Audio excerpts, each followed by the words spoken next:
Vicente, are you ready? Call to order. Roll call, please. Mayor Reeves. Here. Ms. Thompson. Here. Ms. Stadishore. Here. Ms. Reeves. Here. Ms. Patterson. Here. Ms. Gross. Ms. Donahue. Here. And President Stewart. Here.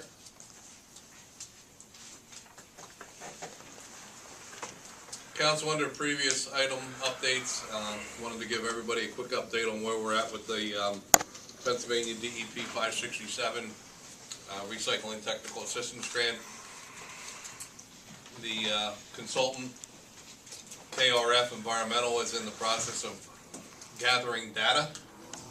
Basically, she is performing an outreach to all of our local businesses, getting a feel on what type of recycling program the business has, and then start to make some recommendations on how those businesses could start a recycling program. But more importantly, when that recycling program starts, how to report those numbers to both the municipality as well as the Delaware County Solid Waste, so that we would be able to receive credits for the business recycling program as part of the performance grant. Tim, I don't mean to put you on the spot, but we did submit for the performance grant last year, correct? Yeah. I believe a majority of the numbers came from our partners at ShopRite as well as Walmart. Yeah. So, you know, it was a very interesting fact to me when Robin Henderson gave us the list of all the small businesses that we have approximately 200 small businesses within the Borough of Eddystone. I didn't realize the number was that high.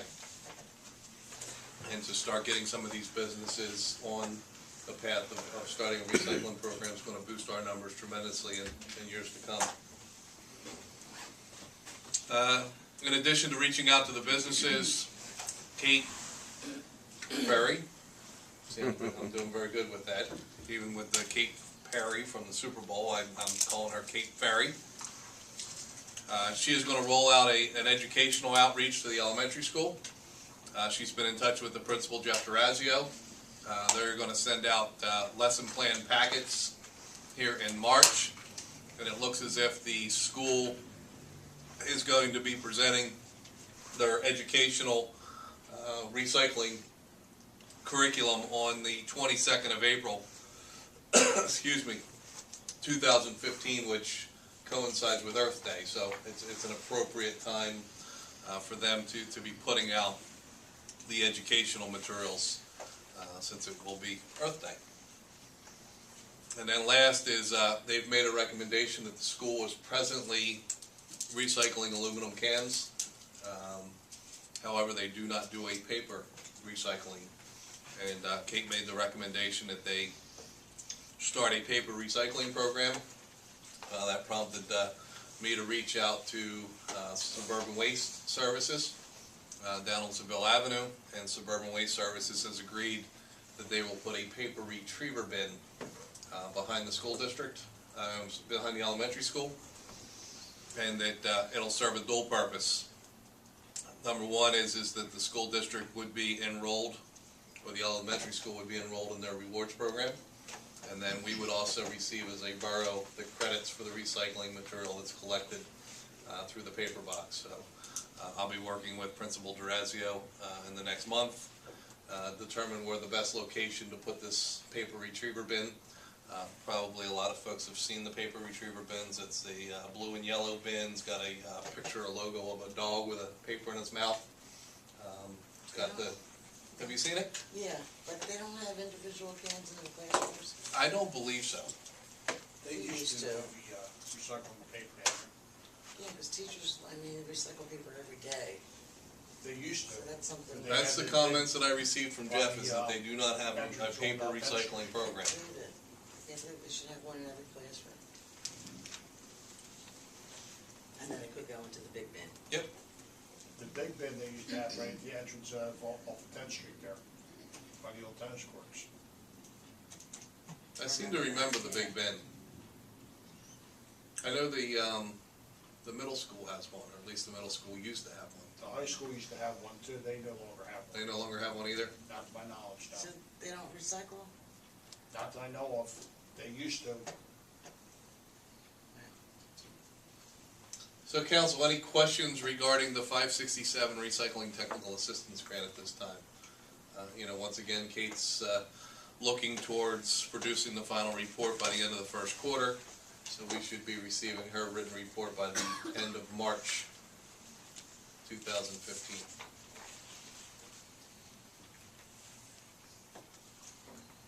Update on the Pennsylvania DEP 902, which is the Municipal Recycling Program Grant, which is the implementation grant. Tim, I believe we've executed the contract documents with DEP, correct? That's it, yes. Have we received their executed copy back to us? No. No.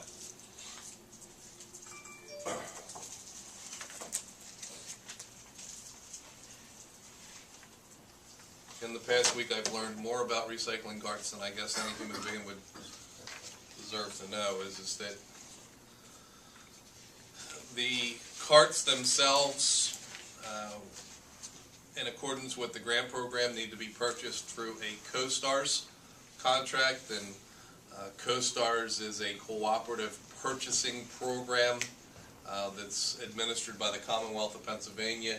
Basically what CoStars is they put out a package that says that they'll solicit pricing from vendors for things from industrial size refrigerators to small trash cans.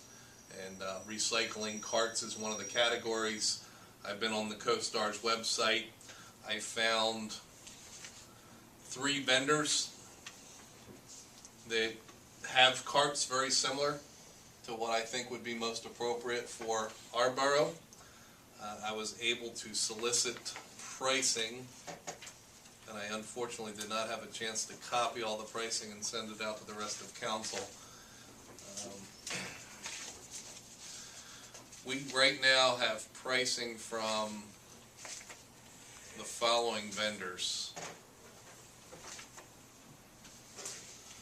Otto Environmental, and Otto would be working through the CoStars agreement that they have with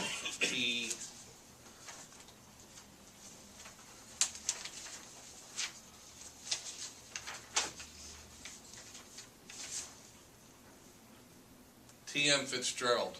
TM Fitzgerald would basically be the one that's receiving the carts from Otto's, and then they would distribute accordingly to the borough. We've also received a quote from Toter.com, and we're waiting on a quote from SSI Schaefer. And I guess I can kind of open it up to some discussions with Borough Council. Is the carts basically come in 3 sizes. You have a 35-gallon cart, a 65-gallon cart, and a 95-gallon cart. Small, medium, large.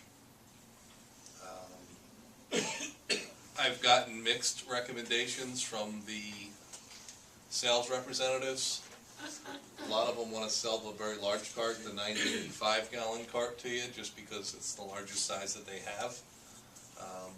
Based on the tonnages that we produce and the percent of offset that we're trying to divert recyclables from our municipal solid waste stream, I personally am leaning towards the 65-gallon cart. The 35-gallon I just think is too small. Mr. Bennett, I think you have a 95-gallon cart behind your house currently right now. And not to put you on the spot, but the one complaint that I do receive is it's very heavy to lift. Yeah.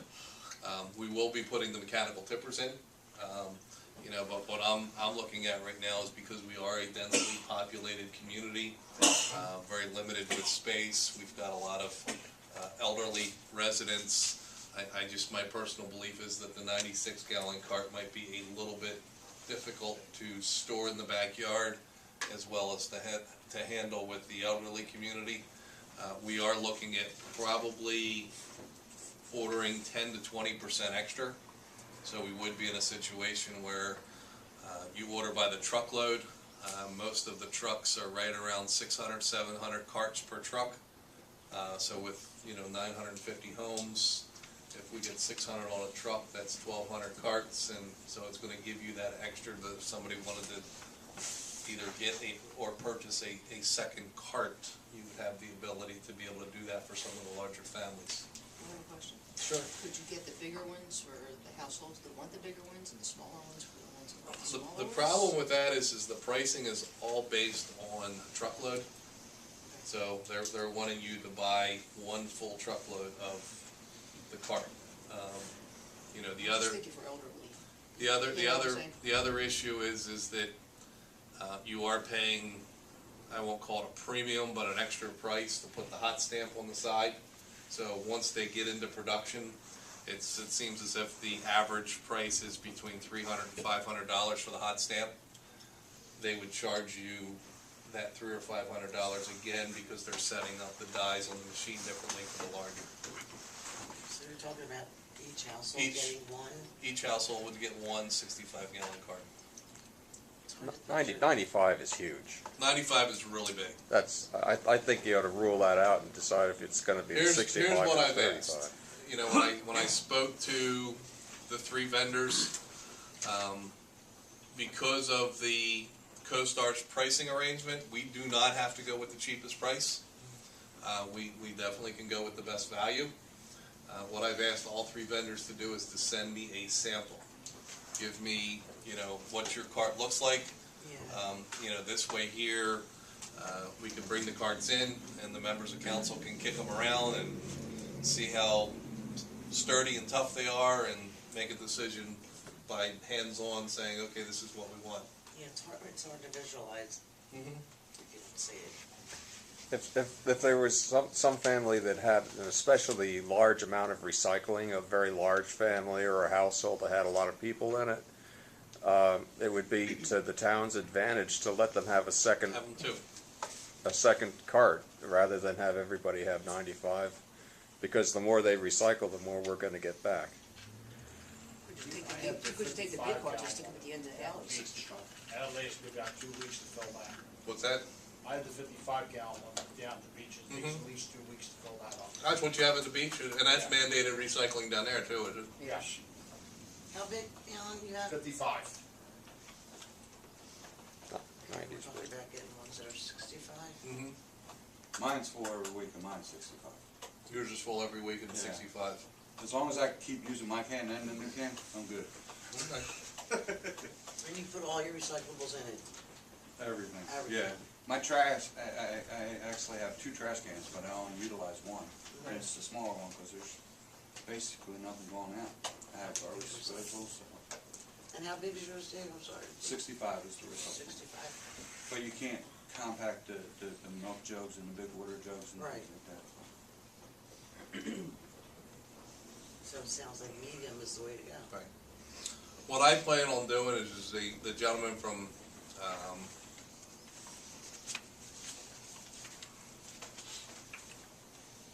SSI Schaefer, he promised to get me a quote in the next 48 hours.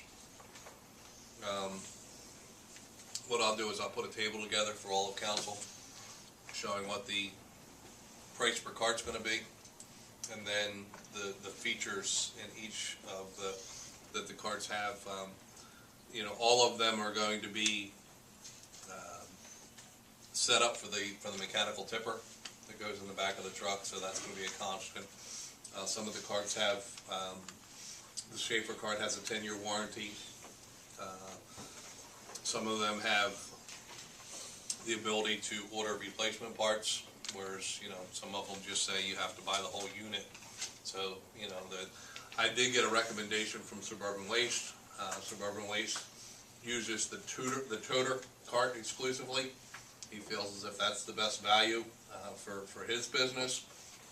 And he's got thousands and thousands of more carts out there than what we're gonna have as Eddystone. So I'll put a little table together before next meeting.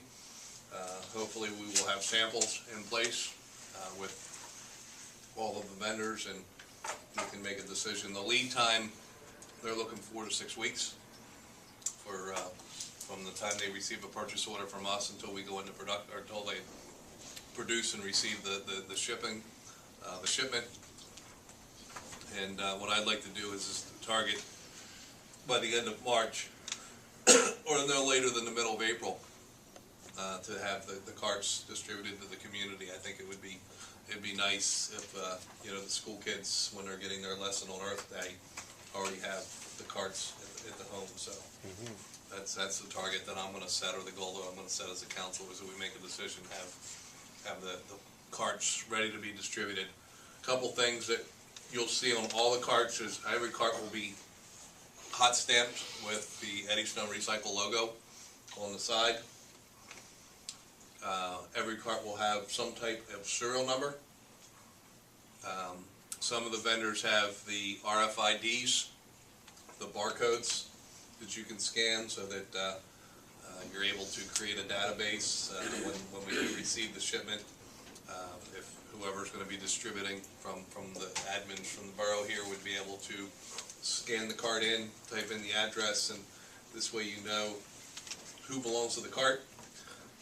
Some of the vendors, and this is what I'm asking for them to give me prices for those who do not have it, they're able to hot stamp a rectangular white seal on the side, and that would give the homeowner the opportunity to write, whether it's a Sharpie marker or put some type of sticker on that says, okay, 1224 or 732 on the side of the cart. I'm sure we're going to have a situation where somebody thinks, well, the neighbor a couple doors down has my cart, and we'll send Dallas out with the master list, and they'll say, based on the serial number or the RFID number, yes, that belongs up the street. So we're moving forward quickly with carts. Is there any other questions, comments that we have regarding the Pennsylvania DEP 902 municipal recycling grant, which is for implementation? Did you get the check yet from them, or? No. Basically, the way that it works, and Mr. Vicente, you can correct me if I'm mistaken, is that the borough is required to do a 10% match for our purchases. So the carts, and I'm just using a round number, is, let's just say we spend $50,000 in carts. The borough would take that price quote, send it to the DEP, along with proof of receipt that we put out 10%, and we can actually get a draw from the DEP to be reimbursed. Correct? That's how I understand it. And then what'll happen is the DEP will say, okay, you took, $40,000 from the 240 or 250 that you had allotted, so, they'll reduce it down accordingly. Is there a time period on this? 3 years spent. 3 years? 3 years spent. The biggest purchase is going to be the truck. That's going to be the biggest purchase. What we're looking at is that, my recommendation moving forward would be say, okay, let's get the carts and the tipper at the same time. Once we get the carts and the tippers in place, then, we'll look at a truck, say month 18 or month 24. Just because, we did not know that we would receive this grant when we were looking at the 2015 budget. Knowing that, we have this grant now, we can set aside in the 2016 budget, whatever the cost of the truck's going to be. If the truck is a $200,000 truck, then we know that we've got to put aside $40,000 in our budget to pay for the truck.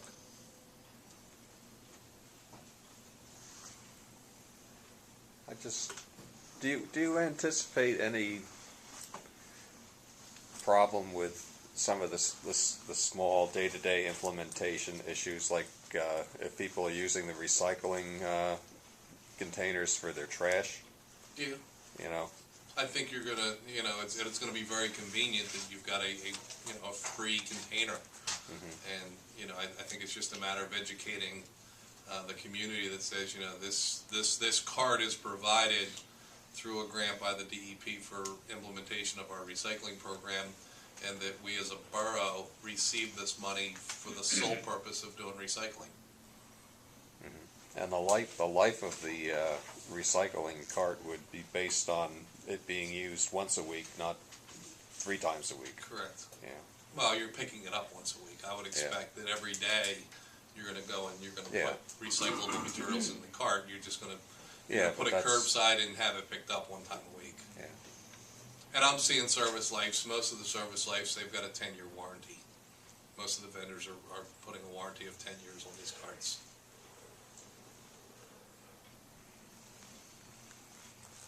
Well, the good thing is the kids are gonna get educated about it too. Yep. So if somebody puts the wrong thing in the container, the kids can always say, Mom, Dad, wrong, you know, goes in the other trash can, so it's a good idea to start it at home too.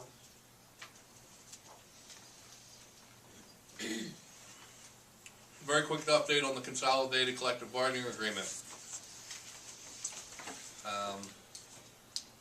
Our legal counsel has looked at the agreement. Our legal counsel's making the recommendation that we move forward as a borough to accept the consolidated agreement. They have not received the go-ahead from FOP Lodge number 27 as of yet. Their legal counsel is still reviewing it. Seconds before I came into the room, I did receive an email from Kelly Sullivan, who is our legal counsel. The FOP has some questions about the language in the pension ordinance. And this is where I look to our solicitor, Mr. Duffy.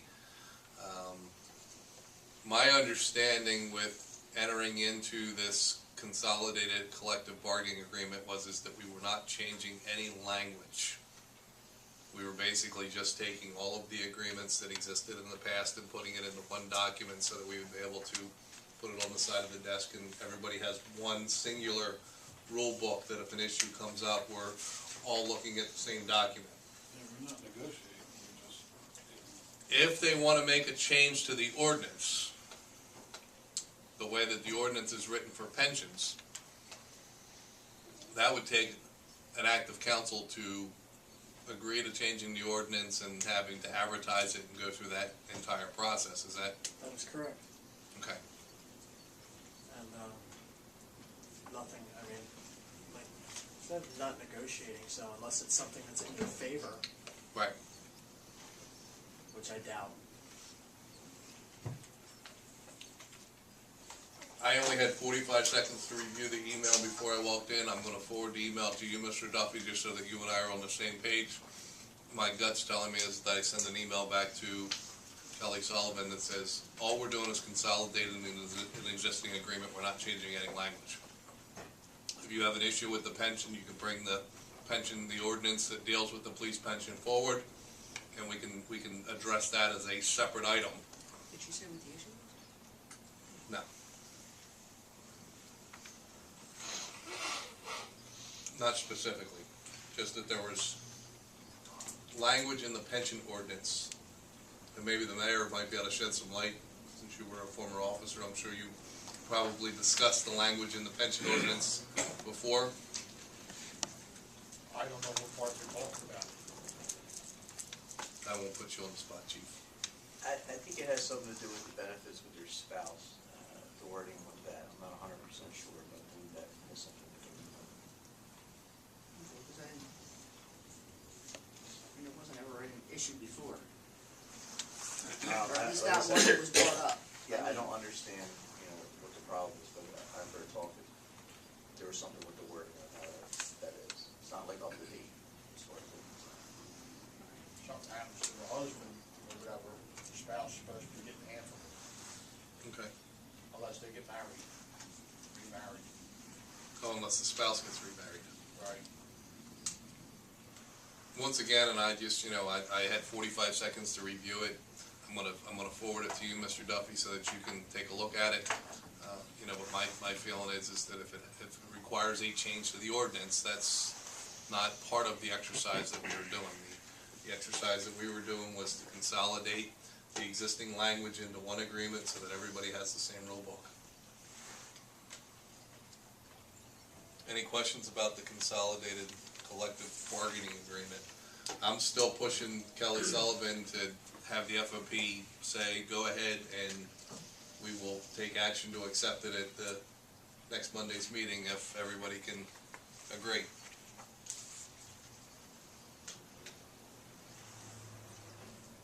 Mr. Catania, everything's taken care of for the fiscal year 2015 Yes. Community Development Block Grant. It's just a matter of waiting to see what kind of money the county gets and whether or not our projects would be selected for funding, correct? Exactly.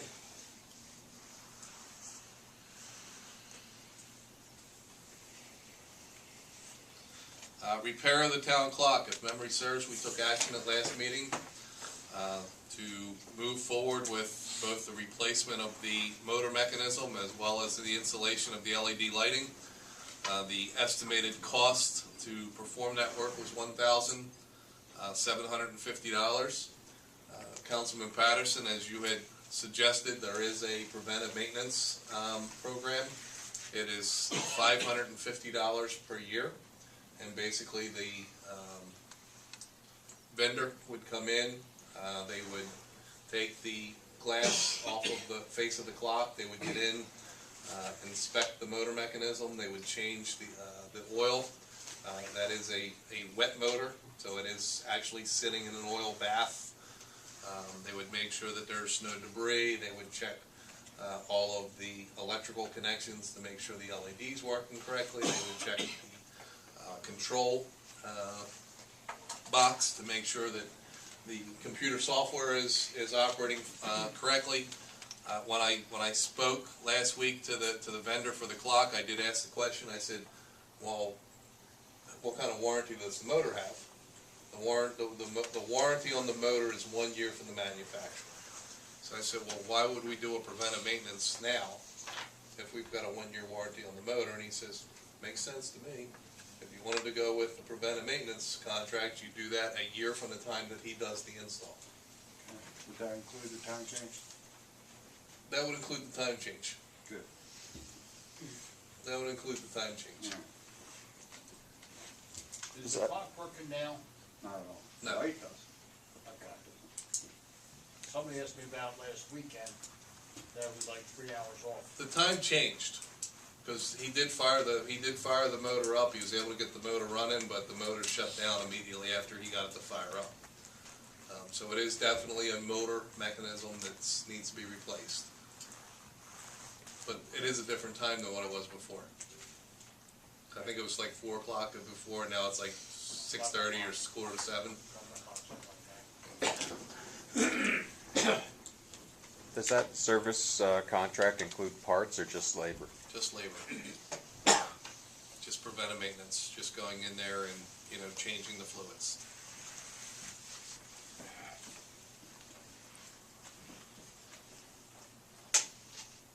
So if we are comfortable, it all depends on exactly when you want to have the clock working again. The agreement that we would enter into with the vendor was that he would look for us to do a 50% check to him now, or whenever we want him to order the motor and the LEDs, and then the payment for the remaining 50% would be at the time that he does the install and has the clock functioning. So I can call him tomorrow. Did he say how long it would take to get the parts in? It could be as quick as a week, could be as much as 3 weeks. It would be nice to do it before spring. You know, thinking about daylight savings. I was thinking about daylight Yeah. savings too. I looked at them Just and do said, it. do it so it coincides with daylight savings, so you don't have to. Right. You don't have to come back and,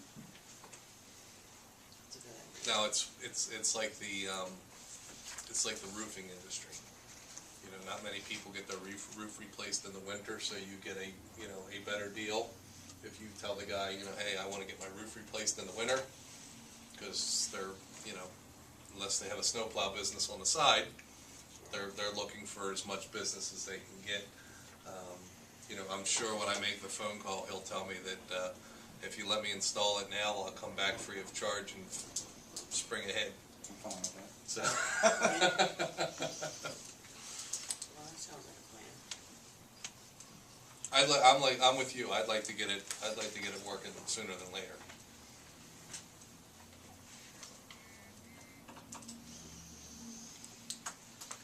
And Mr. Bennett, I'm going to put you on the spot again. Understanding your involvement with the firehouse, I've been working with Chief Walsh. The headers, which are the green headers that's on the chair to the right of me, they have never been stenciled with the word Eddystone across the top. If you go to Aston or you go to Swarthmore, Believe it or not, they have the same exact clock as we have. And you'll see it says Swarthmore, stenciled in gold lettering, very similar to the stenciling that you see on the side of a fire truck.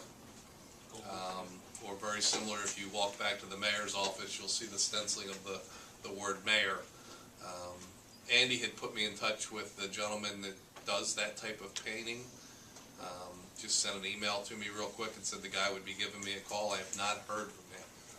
So, you know, if we're going to go move forward with having the clock fixed, I'd like to have those headers stenciled and restored. There's some paint that's chipped off the back of them, so, you know, whoever's good with woodworking, they'd scrape the paint off, they'd seal it, they'd repaint it, they'd restore the headers, they'd get the stenciling in place, and then when the gentleman's on the ladder putting the motor in, I could say, install these while you're here.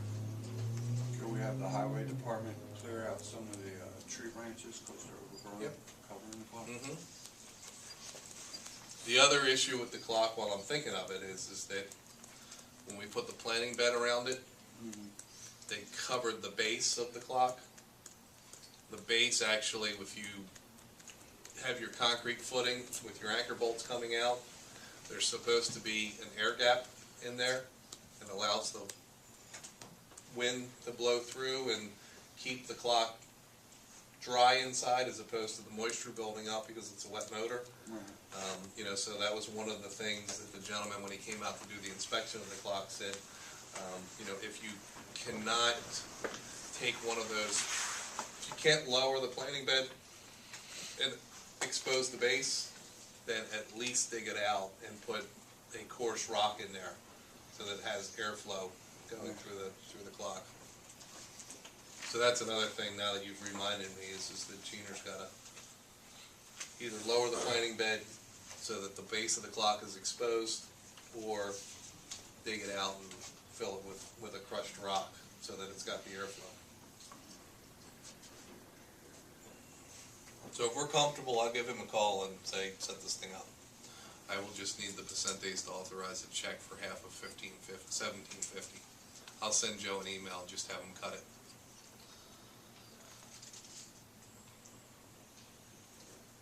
Any other questions about the town clock? Moving forward, the creation of a new fire truck fund. At last meeting, we took action to list the 1979 Hahn custom pumper for sale on the www.municipbid.com. We had asked the fire company to provide some photos as well as to write up the specifications and give an estimated value of what that truck would be worth. I have not heard back from Andy. I think he was going to wait for a clear day and have all the cadets down there, and they were going to give a good old tug and pull the fire truck out. It's currently down in the garage, so they were going to pull it out, wait for a sunny day, give it some suds and clean it up and take a lot of good pictures. I'm also, Chief, you could remind Bob Gleam, I know he was involved in the process of specking this thing out. I think you may have been involved, Mr. Catania, were you not? Do you remember? Yes, Buying the fire truck? If you can help me out with getting a spec package. sure. I did receive an email from Cuzzy Rolls Jr. and Cuzzy had a friend that sent him a photo of, it looked almost like the same exact truck that we have that's for sale out in, I want to say, central Pennsylvania. And they were jumping off at $5,500. See?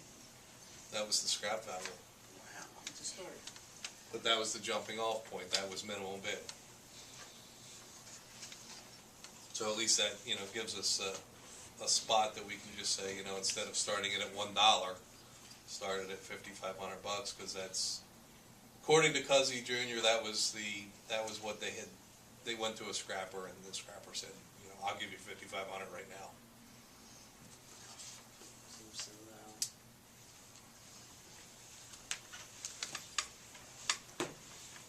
That's because that's for iron, that's not for a fire engine.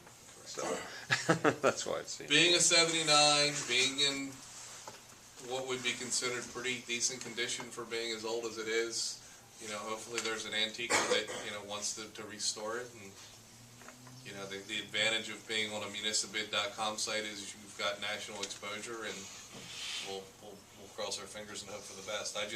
I want to make sure we have as good a write-up as possible, and that we've got, you know, some pictures that really show, you know, exactly what the buyer is going to be getting. So, Mr. Catania, if you could look in your archives and Sure will. send me a little bit of information, everything would be appreciated. And, you know, the course of action, we do have authorization to sell it. What I'll do is I'll make sure that council has an opportunity to see the pictures, see the paragraph or 2 paragraphs for the write-up, and make sure that everybody's comfortable before I list it on municipbid.com.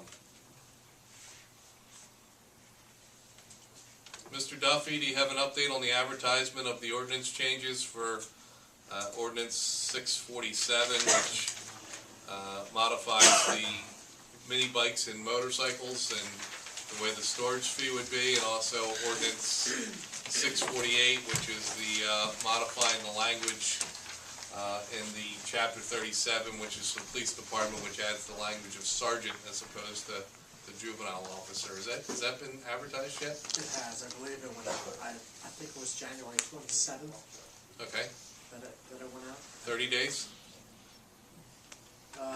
What's the advertisement period? 2 weeks. 2 weeks? I think it's 2 weeks. No more than 60, no less than 7. No more than what?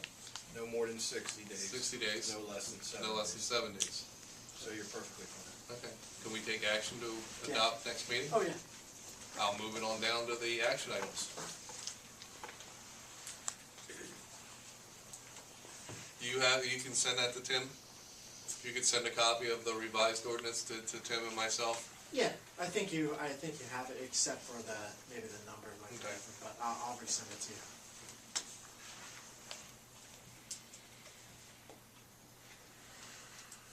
Council, any questions about the changes to the ordinance? Revised license and permit fee schedule. I do apologize. I've been meaning to get you a table of the recommendations that Dallas made at last council meeting. If I can get the table to you here in the next couple days, I'll open it up for, are you looking? Yeah, but I was gonna kinda clean it up a little bit. I just was gonna give you here's the fees, and this is what we used to charge, this is what we are charging.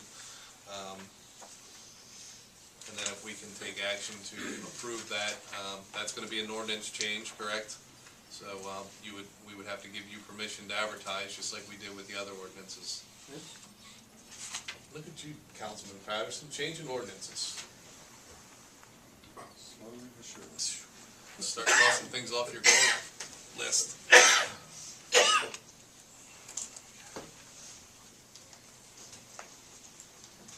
And we did start discussion at last council meeting, but we tabled it with questions about the holiday schedule.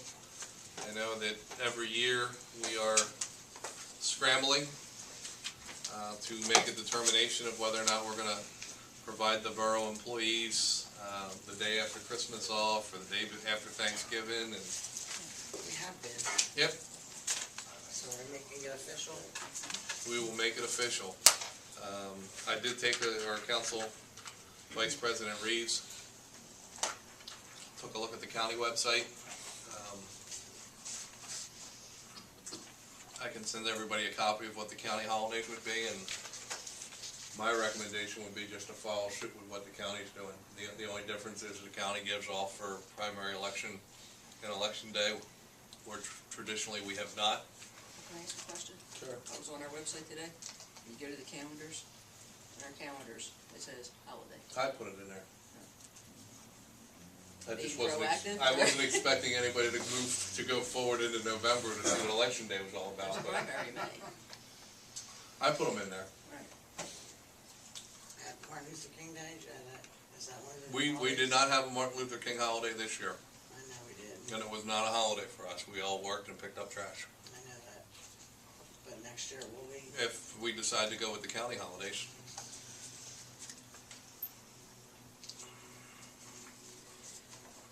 My personal feeling on that is it's a clean way of doing it. It's just, you're giving the borough employees the same exact holidays as you give the county employees. I think that's what most of the other municipalities do anyway. They mirror whatever the county is.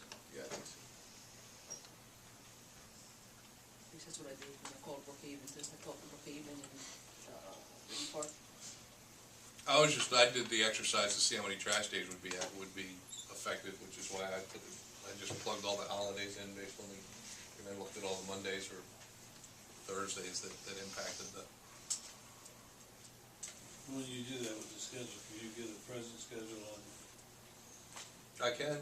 What our current holidays are based on the handbook and what the 2015 county holidays would be. I think you're going to see an increase of one. I think right now we give the birthday off, the employee's birthday. So you would get 2 election days minus an employee birthday, so it'd be a net 1 extra. But I'll give you the list. Is Tina still here, Tim? Yeah. You can just remind her just to send me a copy of the handbook.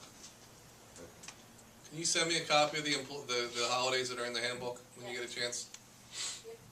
The phone will probably buzz in about 30 seconds, knowing Tina.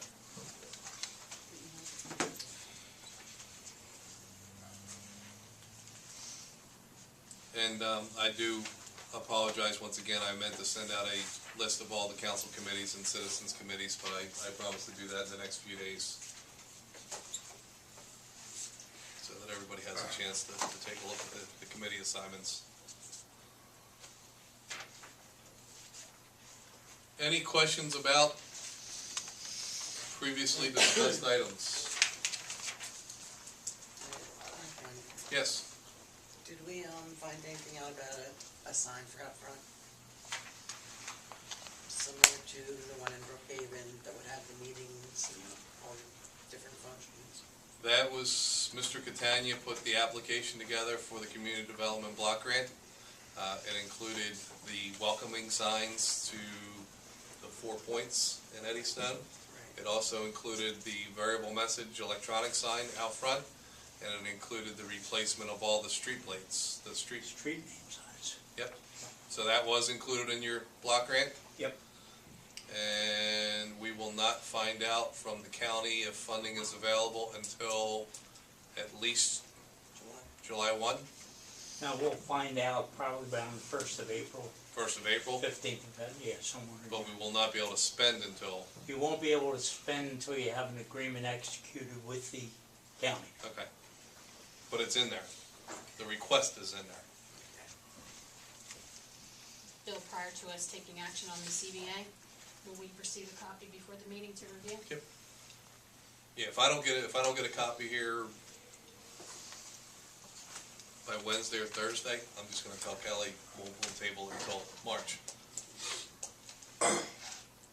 You know, I wanna give you at least over the weekend to take a look at it, and we do have an executive schedule, or executive session scheduled for next Monday, so, you know, we would have it in front of us to be able to talk about an executive and address any questions. But if I don't get it by, you know, Wednesday, Thursday of this week, I hate to continue to push it, but I want the record to reflect that, you know, it's not the borough holding up the progress, it's the FOP that's in the review. You don't want us to look at the copy we sent them and look at their copy. Yep. And see that they're the same. Any other questions? Public forum. I don't see anybody on the board, but I will open it up very briefly if there's any questions, comments from the public. And with no questions or issues to be raised with the public, we'll move on to action items. Action will be taken on our regular council meeting scheduled for next Monday, the 9th of February. The regular items will take action on accepting the treasurer's report, the cash receipts and disbursements journal. Dallas, if you could remind him to be present to review the code enforcement report. Karen, help my memory if there was one question I believe you had for the December code enforcement report. Finances. Finance. Finance? It was How much did they collect? Didn't it deal with Permit fees. didn't it deal with the certificate of occupancy? There was, I think it was a CO inspection that he had 0. Yeah, we didn't have anything listed in it.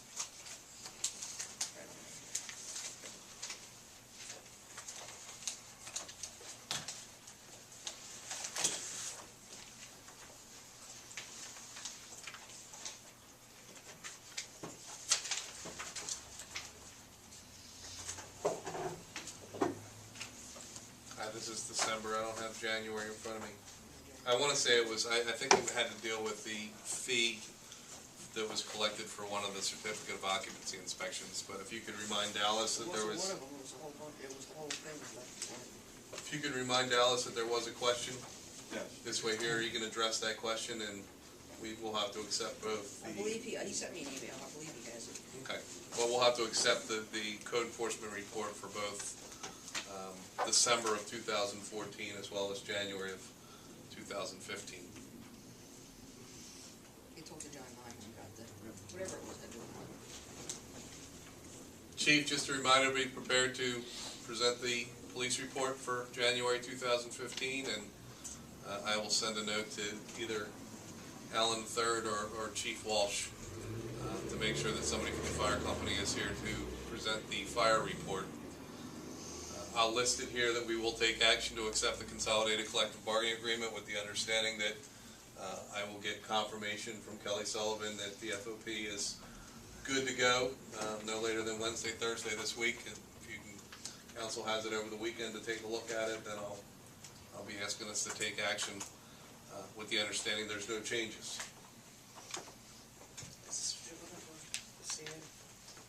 Yeah, that's it. For January? Yeah, it's the CO inspections performed, and then CO fee received. There was 22 performed, but he didn't collect any money, so that's, well, he collected I money, it believe just it was didn't just show a up in the mix-up in report. communication while Dallas was away, John was taking care of it.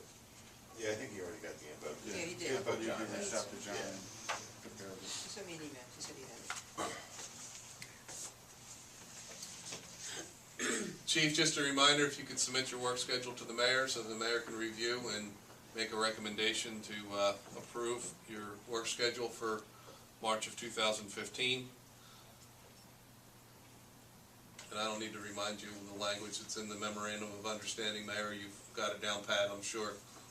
Yes.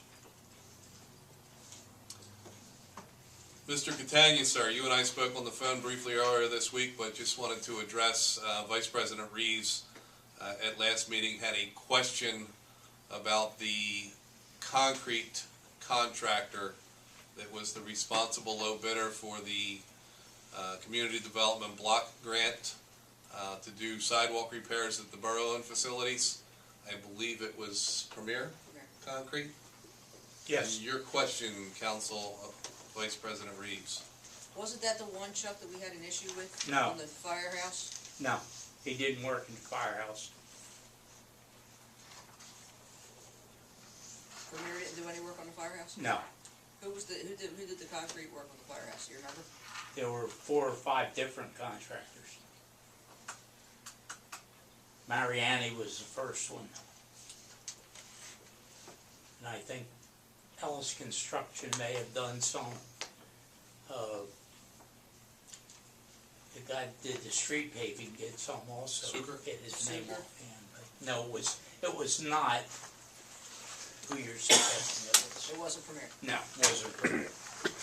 okay. And just to close the loop is that the way that the funding works for community development block grant is that if they are a responsible low bidder and they are bonded, we do have to accept the low bid, correct, Mr. Catania? Yep.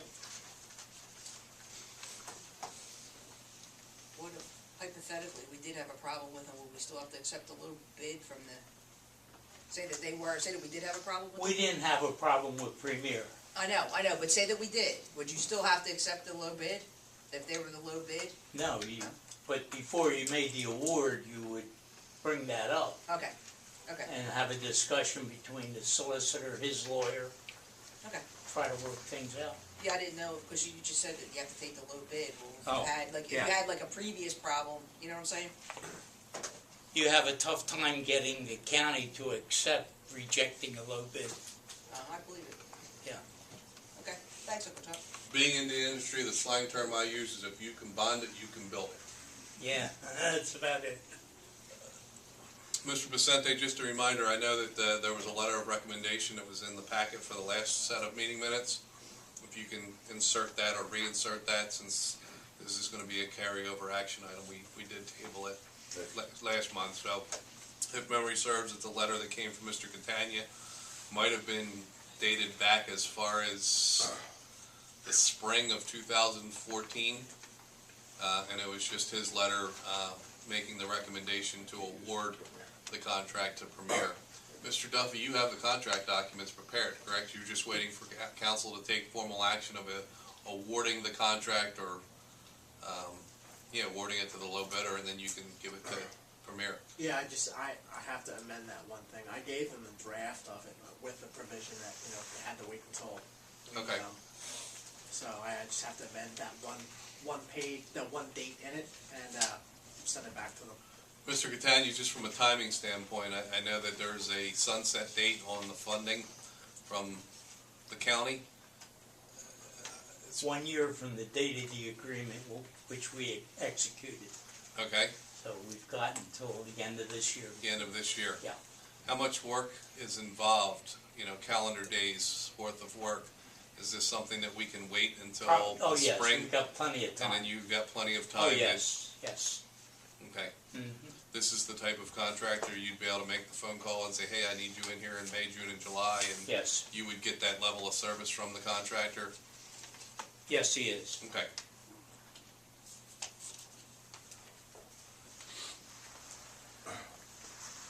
Council, any questions about the action items that we'll be taking next Monday? And is there anything that you'd like to add to the list? Did we already do a letter for Dallas outlining his hours and comp time payment? I thought that's something we were gonna come up with.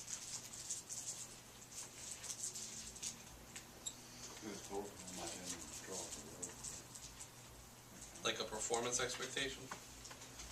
I thought when we agreed to rehire him, we were gonna put something in writing to him. Yeah. Explaining.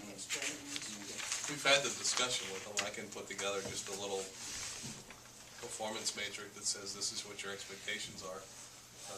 I know that he's not submitted any type of comp time or any type of overtime. It's, it was clear to him that when he came back that, the scheduling of his inspections and the flexibility of his schedule is that if he has to, somebody's can't get to the house to open the door so that he could do the inspection till, say, 6 o'clock at night, that, instead of coming in at 8 o'clock in the morning, he comes in at 10 o'clock in the morning. It's also clear to Dallas that, he's expected to give the code enforcement report at the, during the regular meeting. So, on those particular days, he, will just come in a little bit later. Same as with the chief. The chief was, well, you were in early today. You were at 7 o'clock today, weren't you? Yeah, working out some details with the cars. Is Dallas rehired with the same salary? Yes. Same salary, just no comp time, no overtime. It's a true salary.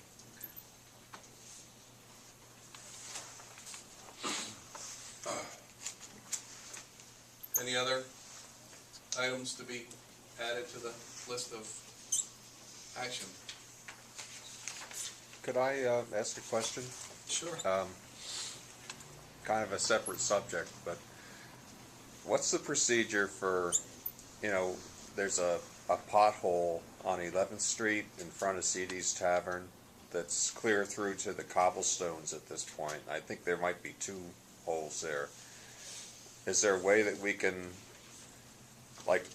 officially put that on for somebody to look at that? I don't know whether we do small repairs on things like that ourselves, or whether we have to contract that out. If it's a small repair, Junior would take care of it with his own forces. If it is something that needs to be investigated further, I'll use the instance where you know, let's say there's a storm drain and you may have a small hole in the top of the concrete pipe and it's creating the sinkhole in the street. You know, that is something that, you know, once Gene makes that determination that it's beyond, something beyond just throwing a little bit of coal patch or hot mix into, he'll make a phone call to Catania. Catania will send an inspector out to investigate and then make a recommendation for repair. If it's something that's extensive, then he'll put the contract documents together and have a contractor do it. Am I correct with that, Mr. Catania? That's exactly right. Okay. So, It's not a huge, doesn't seem like it's a complicated engineering thing, but it's gotten to be pretty deep at this point. can you do me an experimental favor? Sure. On the homepage of the website, on the left-hand side, there's a red button that says Report an Issue. Okay. Click on the Report an Issue. Can I Once attach you a click- photo? Once you click on the important, once you click on the issue, it'll send an email to Tina. It'll send an email to Dallas. It'll send an email to Jeaner. It'll send an email to Mr. Macheski. And then you'll see, what it's gonna do is it's gonna put us as a borough on the clock. Okay, great. And, this way here, we can say, okay, we received this complaint on such and such a date, and this is the action we took to close the issue. Great. And hopefully, let's cross our fingers at something clean enough that Jeaner can go across the street to Mr. Suker and say, do you have some coal patch that I can come patch this hole, and then come the spring, take a 5-gallon bucket of some hot mix and chisel it out and patch it with something a little bit more permanent. Yeah. That's great.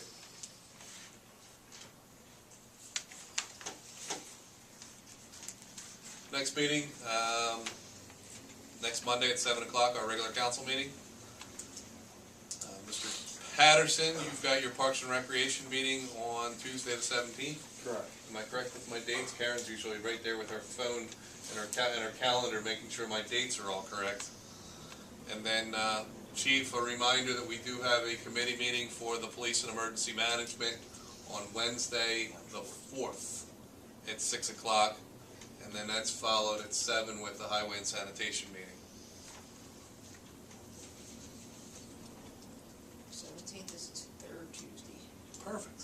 That's third Tuesday's Park and Recreation Tuesday, isn't it? Yep. Perfect. 4th is Wednesday. Wait a minute, when is the, rec meeting? Tuesday, the 17th of February. And the police committee? Wednesday, the 4th of March, 6 o'clock. March? March. It'll be here before you know it, that's what. Short month now. Sure will. Oh, God. Thanks.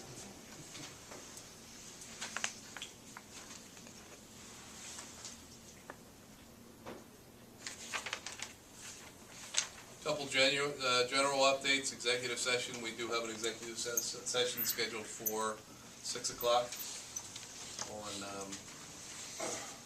Monday the 9th.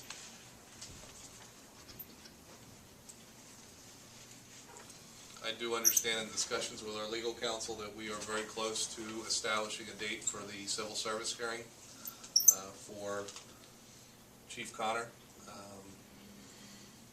It looks as if it's going to be before the end of February, so the attorneys right now are passing some open dates around, and we just need to make sure that we've got enough time that John F. X. Riley advertises it in the paper for the date. Regular council meeting follows at 7 o'clock, and Councilwoman Thompson, you do have prayer that evening.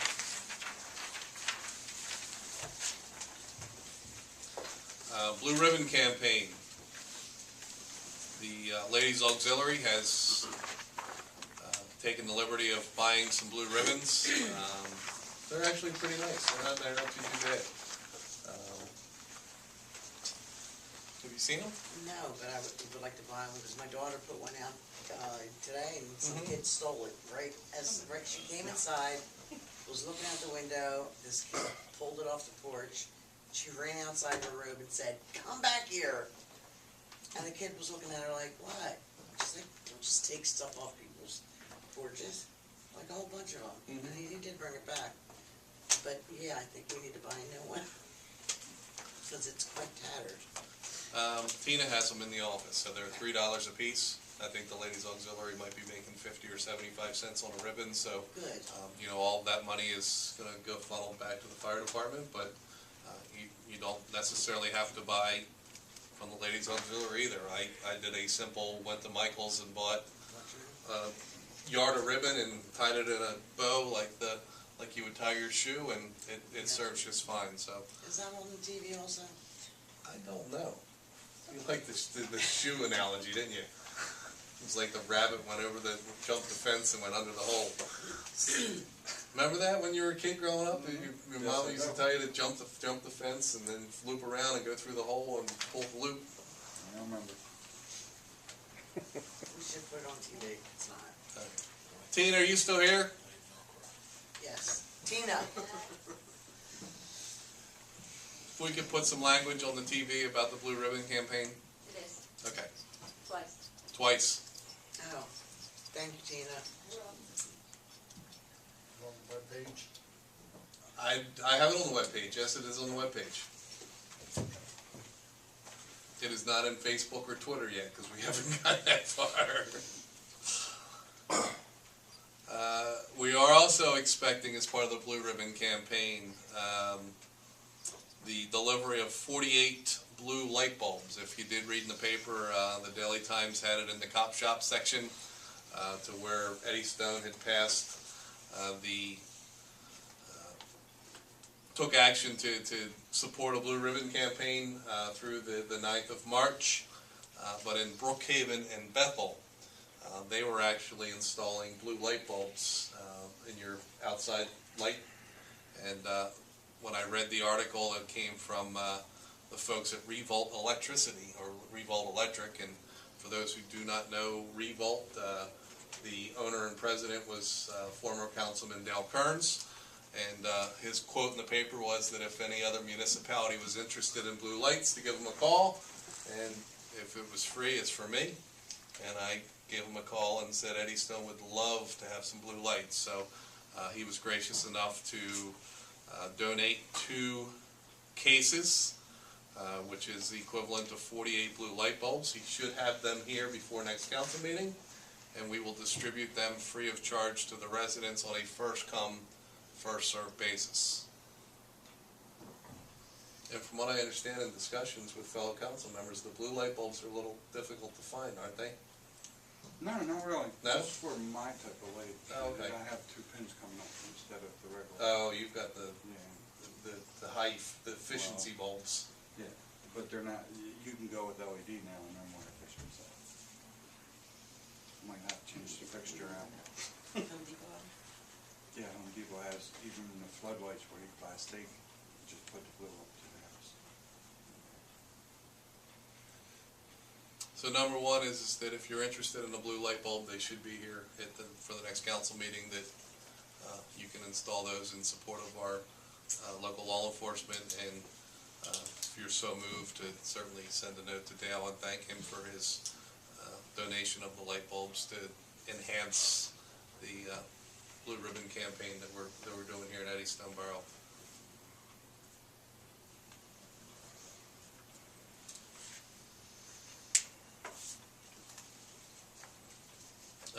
Recycling tip, and this will come from, we do have some folks that have been using our heavy truck. The comment that I've made to Janer is that Delaware County and the solid waste, they have events that they post throughout the year, and they actually have coming up on Saturday, the 25th of April, a e-recycling event. If it's got a plug, they take it there as opposed to you putting in the trash. So if you could refrain from throwing out any electronic devices, blenders, televisions. Did they pick the TVs up? I believe we picked them up, and what I told them was to just kind of put them in a pile until we can take them over and drop them with this e-event. It should have been a heavy trash, but not even if it's electronic. Yeah, if it's electronic, we're not supposed to put it in the landfill. So. Right. Bill? Yes, sir. Just, like at FYI, there's a recycling place that's just off the Schuylkill when you get off at the University Avenue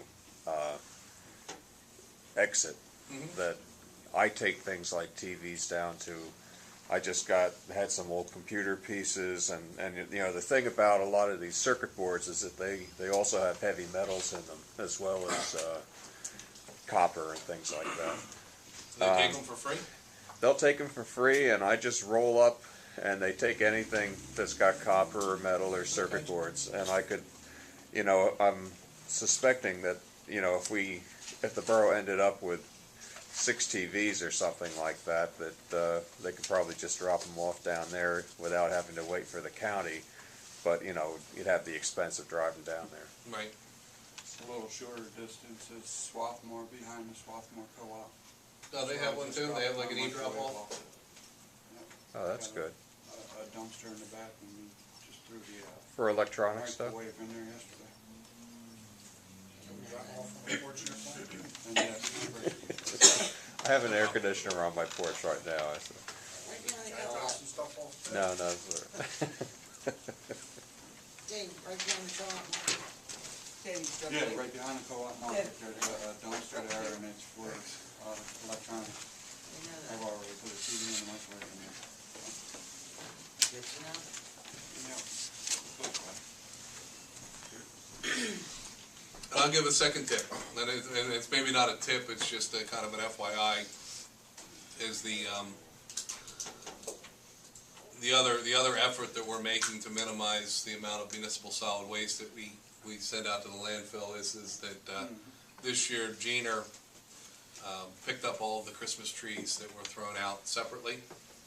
We put them in a pile in the highway yard, and he was able to work with a local landscaper that gave him the use of a chipper, and we chipped all of the Christmas trees, so none of the Christmas trees ended up in the landfill. So that's just another kind of an FYI of how we're reducing the amount that goes to the landfills. You can also donate them to the fire department, they can burn them too. Okay, yeah. They'll burn them for an exercise? They love doing that, when they do. Yeah, maybe. Open burning ordinance, right, Chief? Not a problem, EPA, but. I was going to say, you know. Open burning ordinance, Chief. Presentation scheduled for next meeting. Sean, I will send you an email with all of the particulars for Josephine Likas Ramez, and she celebrated her 100th birthday on the 1st of January. Josephine was born January 1, 1915. Yay, that's 100 years. And she's 100 years. That's because I went to Temple. I can do 50s, 25s, 100s all in my head. But what Councilwoman Gross had suggested was we actually do a resolution. You're good at them now that you've done them for the police officers who are retired. So if I can send you the information about Josephine, if you would be kind enough to prepare a resolution, I will ask Chief if you've got some nice parchment paper, and you can print the resolution out for signature by the mayor and myself, and Tim and Tina can get out the gold seal and the corporate stamp and the little ribbon. We'll make it a group effort of making sure that Josephine's birthday is recognized in style, since you don't turn 100 every day. And you know, I think it's a great gesture that if somebody hits the century mark. So I'll once we do the resolution for Josephine, if there's anybody else in the borough that you know of that has turned 100, Will be, will be? in September. Okay. Pauline Kelly from down the apartment building. Okay. We don't want to forget anybody, so, you know, certainly the lines of communication are wide open. If you know of anybody that's turning 100, if you can give us a month or two, and, I believe it's sometime in September. okay. If it coincides with the September meeting, if it's a couple days here, you know, plus or minus, we'll be okay. We'll give her some credit. What about if you feel it's a Well, you never know. For anybody that has been inconvenienced with the construction activity that's occurring on Simpson Street, they are doing some upgrades to the gas mains, and I've reached out to Bob Judge with Exelon, asked him to do a little bit of research, and he has agreed to stop by at next council meeting to give an update on what we're doing in terms of upgrading the gas mains on Simpson Street. And as recommended by Councilwoman Gross, we've reached out to Sean Metter. Sean is with the Pennsylvania Fire Recovery Service, and he is scheduled to come to give a presentation about the services that his company provides, which is basically a reimbursement situation that when we have an emergency response, any of the cost of the materials, the equipment that we have, there's a mechanism in place that they can actually submit third party to the insurance company for reimbursement. You're probably very familiar with it, aren't you, Dave? Yeah. We use it for the highway for the legal accidents and stuff like that. So. Okay. And then last is Michael McGee, is with the Riverfront Alliance of Delaware County. He was unable to join us at the January meeting due to a scheduling conflict, but he will be in attendance at our February meeting to present an overview of that organization.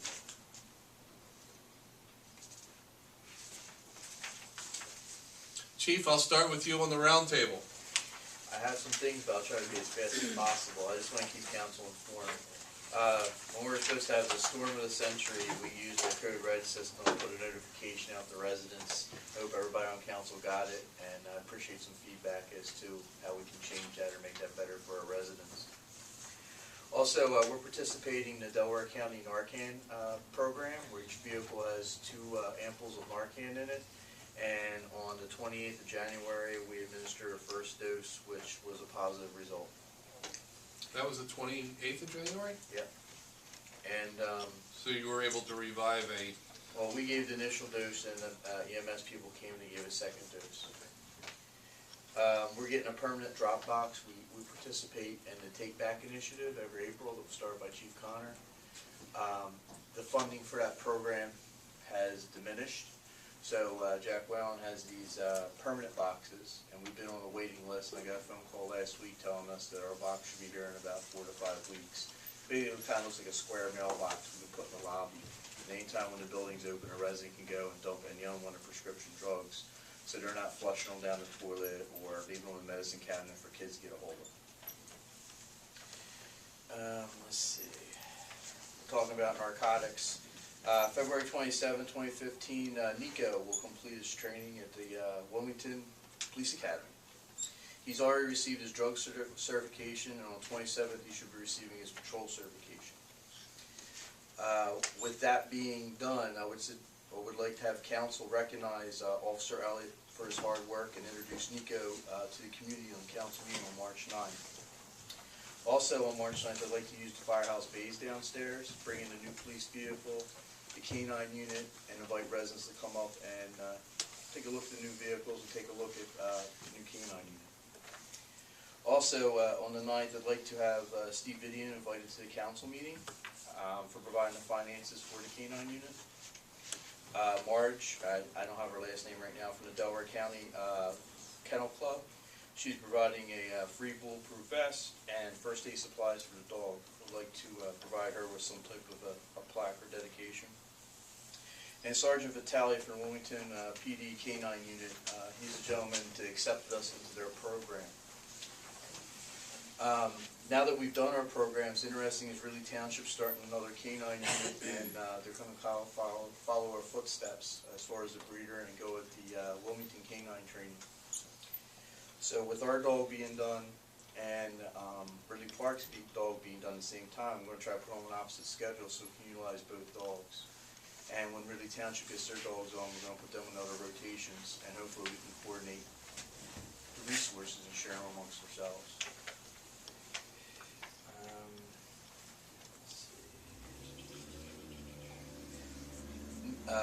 Meeting was scheduled with St. James for the Bulldog Dash to be held on April 11th this year at 9 o'clock.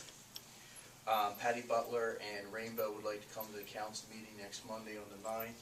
Devise council the proposal for the route and how they want to notify residents of the event. Do you know Rainbow's last name? I do not. Okay. She just goes by Rainbow. Even She her just name. goes by Rainbow. That's how I introduced her last month or last year was this Rainbow. Yeah. Rainbow Bright. So, They're going to be in attendance at as a presentation for next meeting. Correct? that is correct. All right. That's all I have. One quick follow-up question is, we're going to put the canine service, or canine unit in service late February, early March. I know that we have had some discussions about the policy. Has that been finalized? The policy's been finalized, the draft's been cleaned up. We sent it through Mr. Pacende over to our, I guess, the insurance guy to review it. They approved Okay. the policy. We have the vet care already lined up. We should be good to go. Is that something that the FOP needs to sign off on as well? No, what happens is we have to come up with a presentation to FOP for the canine handler in reference to the Garcia Act. We mentioned that before. Mhm. Or proposal has to be made to the union as to how we're compensating our canine handler. I made some suggestions in the past. I think the mayor had some suggestions also, how he wanted to handle the compensation for canine handler. That has to be resolved through the union. However, it can always be left open for contract negotiations when the contract's back up. So the policy side of things, The Eddystone Police Department has a canine policy. you have the policy and it's in the policy book. That is correct. In regards to the additional compensation for the handler, that's something that's got to be negotiated through the FOP, It has to be negotiated from the Borough and the FOP. and that would be something that would be a supplement to the collective bargaining agreement. That is correct. Okay.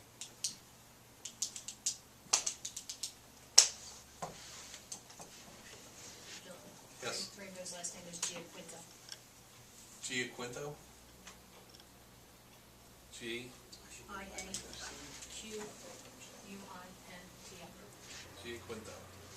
She'll be impressed that I remember that. Although I can guarantee the next Monday night I'll say, Councilwoman Thompson, do you know what Rainbow's last name is? So hold on, let me look it back up again. Any questions for the chief with the updates that he's provided to us this evening?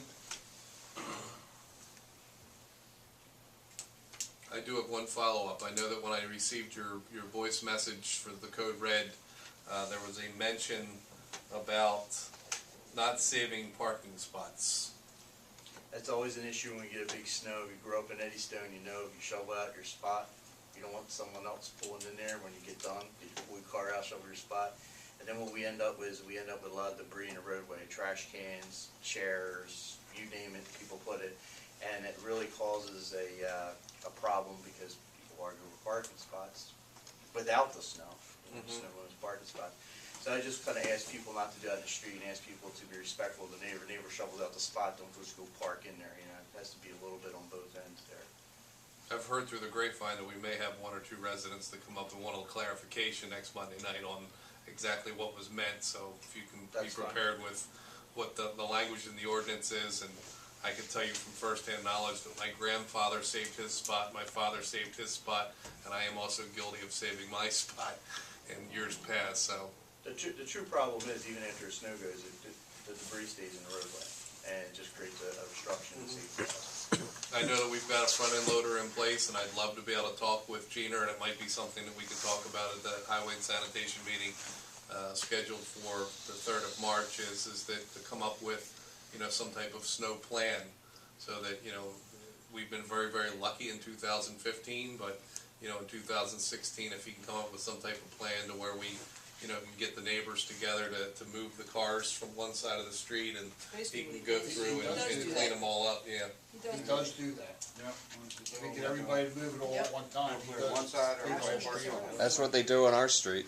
Yep, that's what, he already has that in place. We could have a neighborhood watch block captain that's in charge of the snow Moving patrol in cars. the winter, moving the cars. Well, we really don't have any problem with that on our block. We're good neighbors. You're on notice. That's fine. Well, Mayor, always change I'm the good. ordinance. you good? I'm good. You good? Councilwoman, how's dodgeball doing? Dodgeball is great. It's getting bigger and bigger each week. We have more and more children coming to the event. It's a great time. Parents come. We have music now. It's a good time. It's going real well. Very good. Friday night Very large crowd down there Friday night. Friday night from 7 to 8:30? We have 3 different age groups, and they get to play 4, 5, 6 games in that half hour of their group. And So you got the rules, some of and you them have the play up officials and things like everything? that. Yeah, we have a great time. And kids are getting the hang of everything. When I reach 5, that means you held the ball too long, and they give me this look, I didn't get hit. So, yeah, it's going Is it like the movie? The dodgeball Nah, movie? Or nah. Dodgeball? Nah. Well, it was kids all the way up to 17, and there's a lot of them there. And then what's great about it is it's children that you don't see on the street together, but they're in there giving each other high fives and making a plan, and it's a good time. Vice President Reese. Well, I just wanted to let everyone know, I got a phone call from Councilwoman Gross that she wasn't gonna be here tonight, but she doesn't feel well. But she did wanna ask me what time, to find out what time you wanted Mrs. Remaze here. She is 100 years old. I understand that, and then, Yeah, she's coming, yes. And I think Beth kinda wants to get that out of the way first. in respect to her age, we will have her presentation very first thing, so. Okay. We'll do, call to order, roll call, prayer, pledge of allegiance, presentation of the resolution. And then And recess. then, well, we'll just, we'll either Or recess so or that she can, give her the opportunity to hit the elevator, and hopefully it'll be a very mild night for her. She won't be coming out in the cold. right. I'm thrilled that she's gonna be here. Supposed to snow next morning. Sunday into Monday, so one of these days is gonna hit it. Huh? That's supposed to snow the last 4 times. I want one day to wake up and have my car covered so I don't have to leave. Councilwoman Tatasciore. And I have a note here that says tutoring. The tutoring program, first day was awesome. Last week it was canceled due to the snow, but the first week we had 13 out of 19 kids show up. We have a system in place where they made a beautiful sign-in sheet where the parents who pick their kids up have to sign them out. Those who walk, have permission to walk. I had to bring a letter saying. Yes, we have permission slips. Mr. Durazio walked across the street and, took a look at what was happening. They provided the snack last week, and Dave, I got I know they had some left over, but I got more pretzels for tomorrow. Okay. And the other thing I don't want to cut you, I just wanted to remind you, we did get Wi-Fi service, so we will have Wi-Fi tomorrow. That's awesome. We didn't have Wi-Fi, we had connection, so with the iPad, we need Wi-Fi. You got the passcode? Yeah. And all the Whisper it kids- to her. Whisper the passcode. Passcode is. What's great about it is it's open to the public. Oh, it all is? you have It's to an go open into is connection? Go to Eddystone Guest, and the password is guest. Okay. No, that'll fit very well, because I know that Principal Durazio was looking for opportunities where the kids would be able to Yeah. get the Wi-Fi connection, because some of them We don't have tested it it at home. out as far as the back emergency by the parking lot, and we're still getting a great connection and speed. And the kids all got their homework done. And I did talk to the chief about having an officer present during that hour, so that the kids who do walk home, we have a presence there. Mr. Fisher's gonna remain on the corner for some extra time, and, cause that's a busy intersection on Seville, and the officer will be there around 4 o'clock. Thank you. He also going to. What are you doing, that one day a week or two? Right now, it's just Tuesdays. It's supposed to be 6 Tuesdays in a row. And hopefully we'll be able to increase it. And if it goes the way it's going, I think it's going to. Good job, Des. It's great, Dave. Awesome. Dave got the chairs ready. Made a beautiful sign-in sheet. Teamwork. And my next question is, are you gonna do the March Women's History Month again? Absolutely, oh yeah. May. Is it May or March? March, March. yeah, March. Oh, yeah, you give the award in April. Yeah, well, yeah, sometimes we do we present the Award. the award, the flowers, and the gift card to the kids. So that'll And be then- the meeting in April? Yes, Okay. but when I talk to Jeff, I'll tell him to get the kids ready to start writing their essays. And that's usually with fourth grade. Fourth grade? So I'm really excited about that, and I think Dave is too. We had a great turnout. Yeah. Any more from, Linda Rigby about the parenting? I think she wants to see how this program goes, and we did discuss that a little bit, not too much in detail. But it's still, something that she wants to do. Right. I think that's it, right, Dave? We're all Yeah. set for tomorrow. Mm-hmm. We'll all go for tomorrow, and then, like you said, 6 weeks goes by, we reevaluate everything, and we go from there. See if we need to move in one day.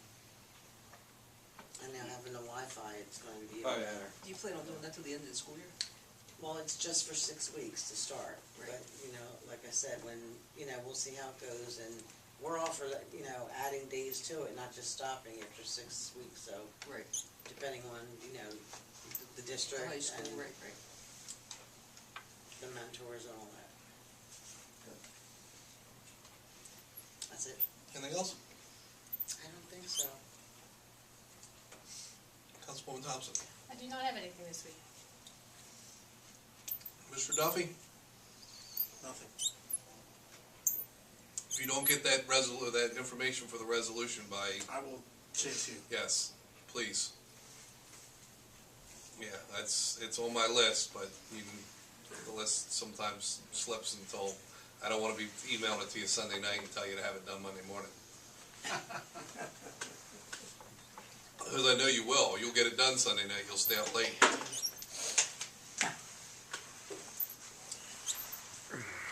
Mr. Catania, anything, sir? Nothing, sir. Nothing at all? No. You know what, can we come back to me for a minute? We can come back. All right. The Chamber of Commerce wants a donation if we want to support the Pennsylvania Free Enterprise Week, where they have a program for high school kids who would like to go into some kind of business, work for business, have a business. I'm sure we have sponsored them. We've done it in the past. I remember doing a donation for the Chamber of Commerce. It was like, Well, this year they're asking for, they'll take whatever we give them. Just looking at it.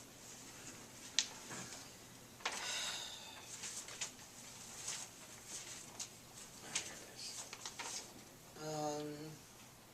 $15,000. no. That's at the top.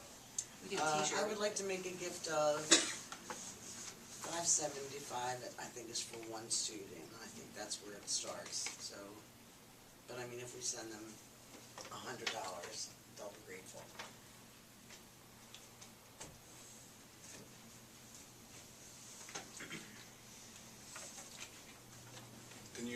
Can I take this? Sure. I'll scan it and send it to council and we can kind of review it, and Okay, here. if you wanted to make a donation for, what's it, $575 for one scholarship fund. Okay. We always support the chamber, especially when it comes to kids.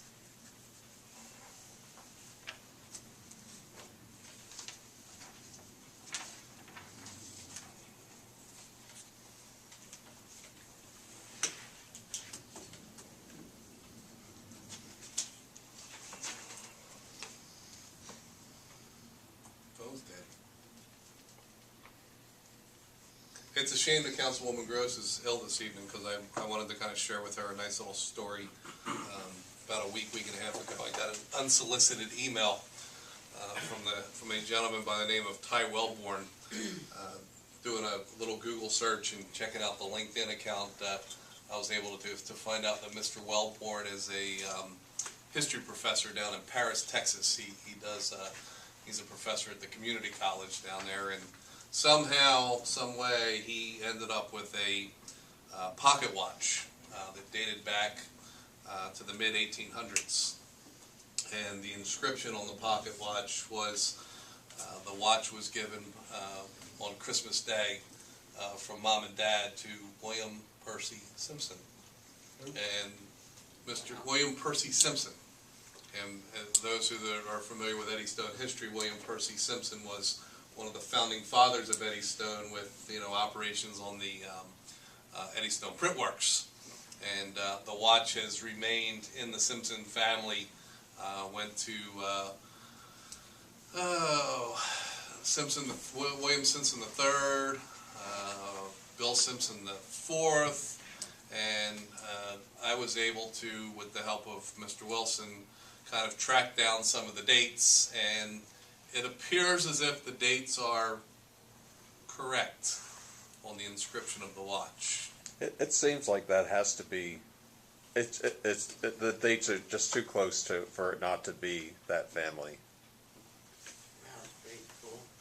Of course, he was one of the founders of Eddystone, but he founded his business here, but he lived in Lower Merion. Right, wow.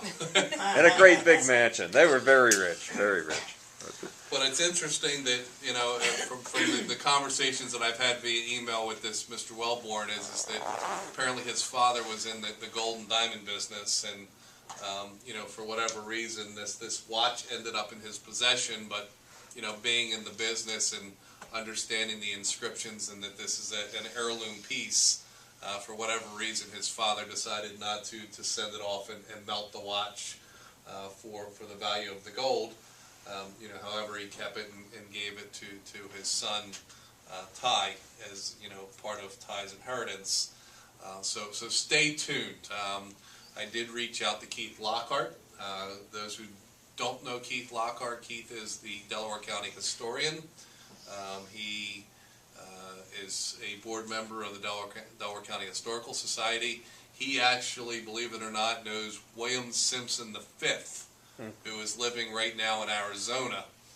He's got an email and a phone call out to William Simpson V to see if we can authenticate this watch, but it's just a very interesting story that, I'm sure that it all derived from the fact that, the guy has got a history background and, stumbled upon our website and took a look at the history that was on the website, and that led him to do additional research. And so it's just very interesting that there's the potential of having this timepiece that is significant to Eddystone history. So stay tuned as the story unfolds. I'll keep everybody updated, but hopefully we won't find out that it's. I have a 1952 Eddystone High School ring. Do you really? I think that, we really need to open up the museum and, make sure that the residents have an understanding and an appreciation for all the work that Bill Siebert did with putting that memorabilia down at Lighthouse Hall. And, it's some of the things that I'd like to see in the future is that I'd love to have us, get an Eddystone 1917 rifle. Yeah, the Remington arms. Do you have one? You have an Eddystone 1917? He saw himself. So there's a lot of industrial history in this town, and I just, I know Councilwoman Gross has taken on this mission of wanting to bring history forward. So I certainly will share the pocket watch story with her, and stay tuned for further updates as we get more information about the William Percy Simpson pocket watch. May I please have a motion to adjourn? This is So half ordered. price Applebee's in 15 minutes. So ordered. Meeting adjourned.